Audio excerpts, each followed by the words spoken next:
Hello friends, welcome to the Yoder Homestead. I'm Karen. Today I wanted to make a video explaining the process of the in-ground garden and how we built it. Just some helpful tips that I've learned, this being now the second season for this garden right here, and then this is the first season for this garden, and some of the things that I just wanted to share with you guys how we did it. And I'm gonna add some clips of the process of building the actual garden. So I wanted to share this kind of in like a how-to video that has a bunch of tips and oh my goodness how to explain things to help you guys if you're looking into doing an in-ground garden style. So my vision for this space is a 5-year plan. So this is its second year, but as these next years go on, I do want to create this space to be a raised garden bed area. So like these beds for sure over here are all going to end up being raised beds. I'm not quite sure if we're going to end up doing, you know, really tall raised beds for these.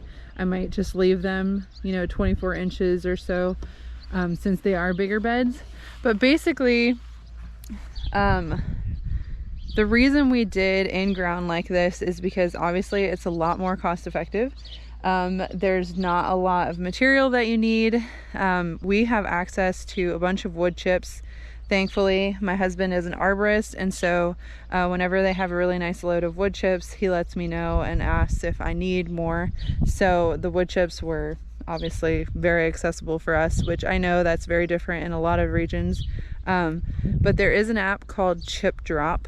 If you need wood chips, try that and see if you have an arborist that maybe would come deliver it. It does cost, I think it's $20 or something like that, maybe for a load, or I'm not sure how all of it works, but I know that's a resource that you can use. So basically, this used to all be field, this whole entire area. So this fence actually ran along all the way around and around the front of this building right here. So they built their new house. It's now a year since they've been living there as well, and so this was all field. So we really tried to amend the soil since it didn't have a lot added to it other than just one application of manure or whatever added to it, spread on it, you know, in the springtime. But basically what we did was measured out the entire area. I figured out kind of what design that I wanted to have, and we marked where all the beds were going to be. But what we did was cover the entire area with cardboard. So, and I highly recommend that because it made so like weeds were next to none.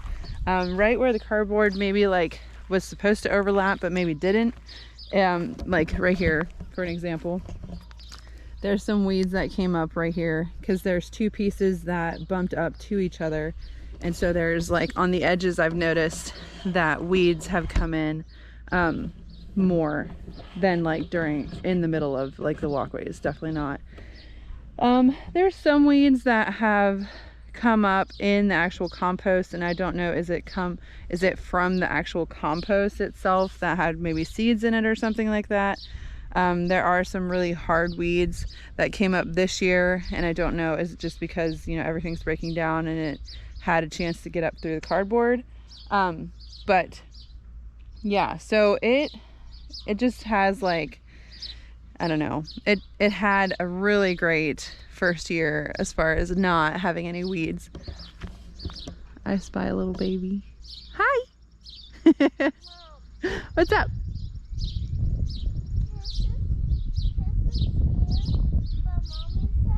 Mommy isn't at home, sweetheart. So yeah, so first thing is we just kind of measured the area roughly, and then obviously the edges formed better over time, and then we had it tilled, which now my goal is for it to be a no-till garden. Going forward, I only want to add to the top. I never want to actually like till the soil. I just want to keep building in it, adding grass and leaves and compost and just other things like that. The wood chips are breaking down. So even if, you know, I would decide to redo this entire garden, like we could let the wood chips break down completely and they'll turn into soil as well. But what I'm doing right now is I really like how I have it. So I will probably always have the pathways the way that they are. And then after we put cardboard down, we put all the wood chips down in the areas that we wanted it, and then we put the compost and soil. So it's actually called Hayseed Hank, where there's topsoil and compost mixed together. And then we put that in the spaces where I wanted all of my beds to be. And we just filled it up, made the lines really nice as much as we could, and then it worked out really well because I did 4-foot beds.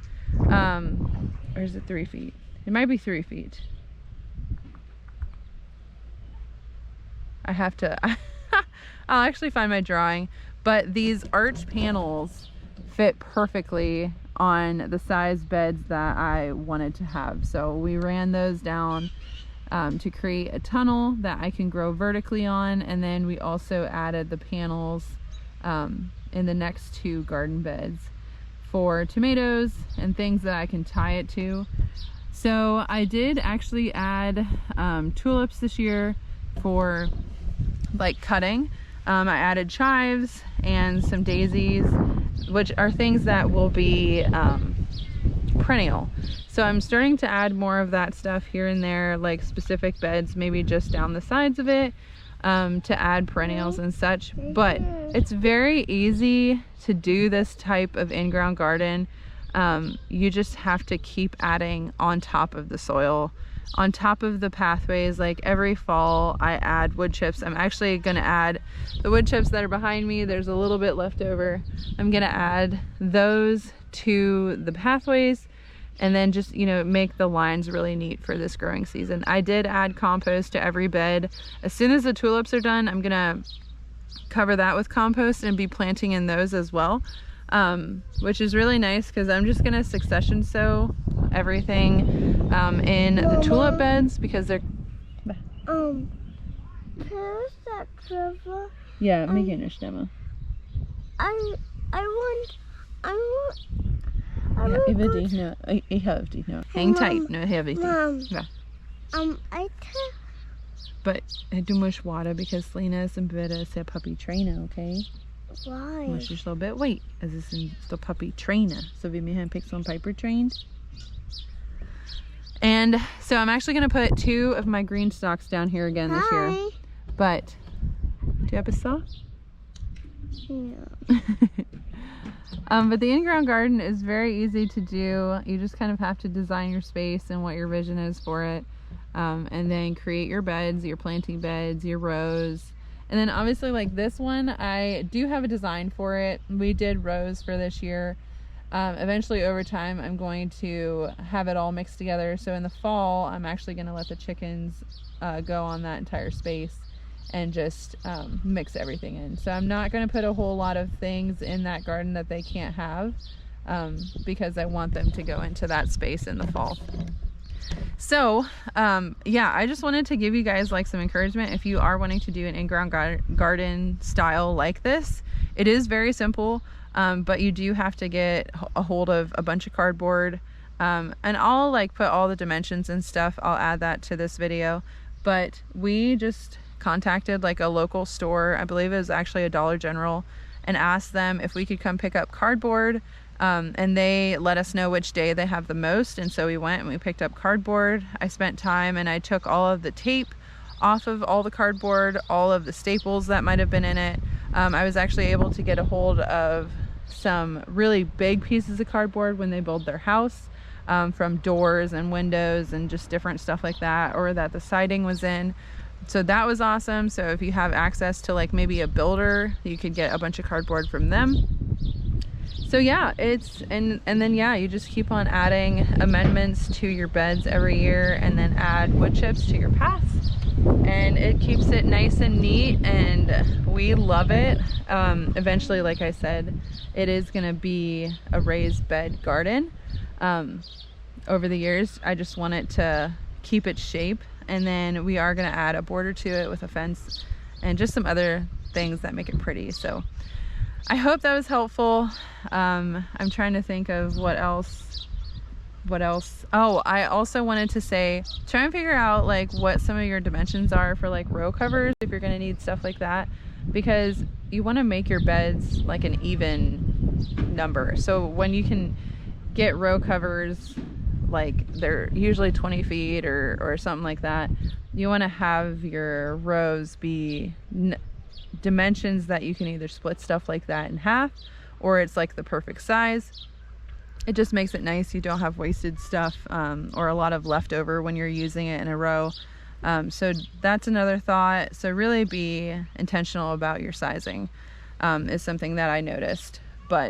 And also put it close to your chicken coops, because everything that gets dropped on the ground or goes a little bit bad or something like that, I toss into their yard and they enjoy it very much. So I hope that was helpful. Like I said, I will be adding clips to this video of the whole process. So I hope you enjoy it, and if you have questions, feel free to ask. I would love to help you guys.